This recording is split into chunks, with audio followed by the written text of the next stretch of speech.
감사하신 우리들의 아버지 하나님, 오늘 이 새벽도 깨워주시고 주님의 말씀으로 주님을 바라봄으로 시작할 수 있도록 인도해 주셔서 감사합니다.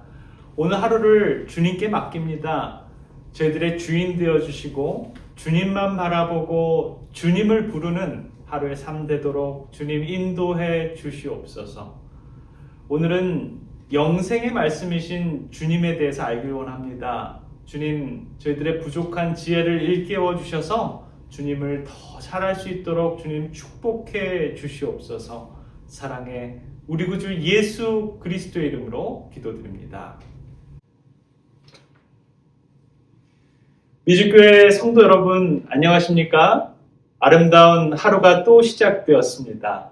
아침에 일어나서 예수님 안녕히 주무셨습니까? 라고 인사하셨습니까? 아니면 안녕하세요 예수님이라고 인사하셨습니까? 이제부터는 매일 눈을 뜨면 우리 주님과 인사하시기 바랍니다.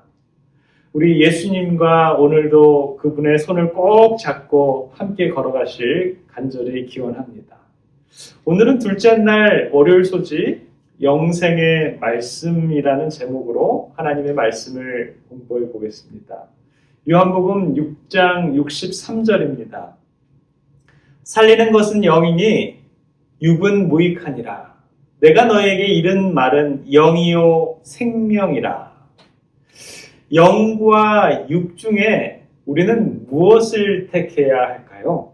예수님은 분명히 말씀하십니다. 살리는 것은 영이다 라고요. 반면 육은 무익하다라고 말씀하십니다. 우리 주님의 말씀은 영이요 생명입니다. 오늘도 영이신 또 생명이신 우리 주님의 편에 서 계시길 기원합니다. 요한복음 6장의 오병이어의 사건을 통해서 이 사건은 단순히 배고픔을 채우는 기적이 아니라 예수님이 생명의 떡이심을 나타내는 중요한 가르침을 나타냅니다. 사람들은 예수님의 기적을 보고 그분을 왕으로 삼으려고 했지만 예수님은 그들의 육체적인 필요를 넘어서 영적인 진리를 가르치길 원하셨습니다. 예수님은 제자들과 무리들에게 자신이 하늘로부터 내려온 생명의 떡이다라고 이렇게 선언하셨습니다. 그분은 단순히 육체를 채우는 양식이 아니라 우리 영혼을 만족시키고 영원히 살게 하는 영생의 양식이십니다. 그래서 주님은 요한복음 6장 35절에 이렇게 선언하십니다. 내가 곧 생명의 떡이니 내게 오는 자는 결코 줄이지 아니할 것이요 나를 믿는 자는 영원히 목마르지 아니하리라. 이 생명의 떡을 먹는 것은 단순히 육체적인 양식을 먹는 것이 아니라 예수님을 믿고 그분의 말씀을 받아들이며 그분 안에 거하는 삶을 의미합니다. 거룩한 예수님과의 동행을 의미하는 것이죠. 우리가 이 영생을 얻는 길을 예수님을 믿고 그분의 말씀을 받아들이는 것입니다. 영감의 교훈을 보면 구원에 이르는 믿음이라는 제목으로 우리들에게 어떻게 우리들의 믿음을 이루는지에 대해서 설명합니다. 구원에 이르는 믿음은 단순히 복음의 진리를 인정하는 것이 아니다. 참 믿음은 그리스도를 개인의 구주로 받아들이는 것이다. 하나님이 독생자를 주셨으므로 내가 그분을 믿음으로 멸망치 않고 영생을 얻게 된다. 그분의 말씀을 따라 그리스도께 나올 때 나는 그분의 구원의 은혜를 받을 것을 믿어야 한다.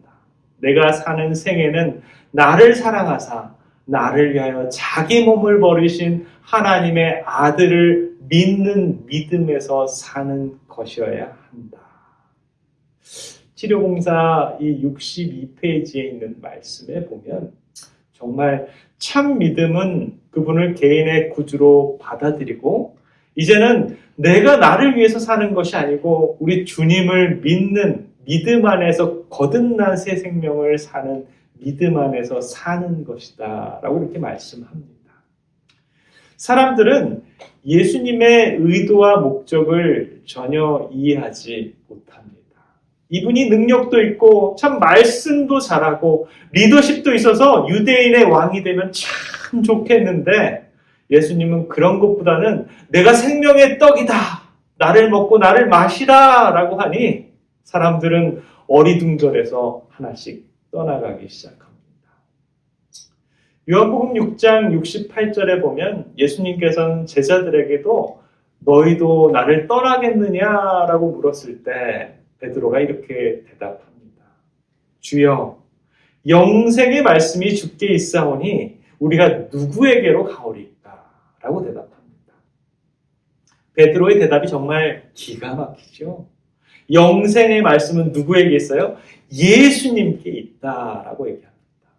현재 우리들의 영생의 말씀이신 예수님께로 향하여 그분만을 생각하고 그분만을 바라보고 계십니까? 아니면 우리의 욕망과 소원의 바람대로 우리들의 길을 걷고 있습니까? 영생의 말씀인 예수님은 자신의 몸을 우리를 위해서 내어주시고 십자가에서 우리의 죄를 대신하여 죽으셨습니다. 우리가 진정으로 영생의 말씀에 대한 믿음이 있다면 예수님을 믿고 그분의 희생을 믿음으로 받아들여야 하는 것이죠. 이것이 바로 영원한 영생을 얻고 누릴 수 있는 유일한 방법입니다. 한 목사님이 계셨습니다.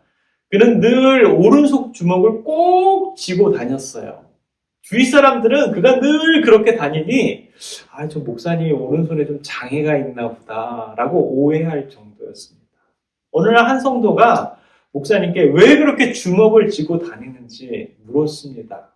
그때 그 목사님이 이렇게 대답합니다. 주님 손 꼭 잡고 가는 거야 라고요. 영생의 말씀인 주님을 깨닫고 그분의 손을 놓지 않으리라는 굳은 결심이 평생 동안 그의 오른손을 꼭 쥐고 다니게 했다라는 것입니다. 예수님이 함께 하시는 것이 믿어지고 실제가 되면 삶이 변화합니다. 예수님과 동행하면 삶이 변화됩니다. 영생의 말씀 되시고 나와서 먹고 마시라라고 선언하시는 우리 예수님께서 매일 저와 여러분들을 초청하고 계십니다. 미주교회 성도 여러분, 영생은 예수님 안에 있고 그분을 우리의 구주로 영접하고 매일 그분과 교제하며 그분의 말씀에 순종하며 그분과 손 꼭 잡고 동행하시는 오늘 하루의 삶이 되기를 간절히 기원합니다. 기도하겠습니다. 사랑의 아버지 하나님, 예수님께서 제자들과 백성들에게 이적뿐만이 아니라 그분의 살을 먹고 마시라고 선언하시고 그분의 나라에 우리들을 초청하십니다. 영생의 말씀이 주님께 있고 그것을 우리가 확실히 믿습니다. 주님 저희들과 동행해 주시고 오늘의 삶도 주님과 함께함으로 행복해지도록 주님 축복해 주시옵소서. 사랑해 우리 구주 예수 그리스도 이름으로 간절히 기도드립니다.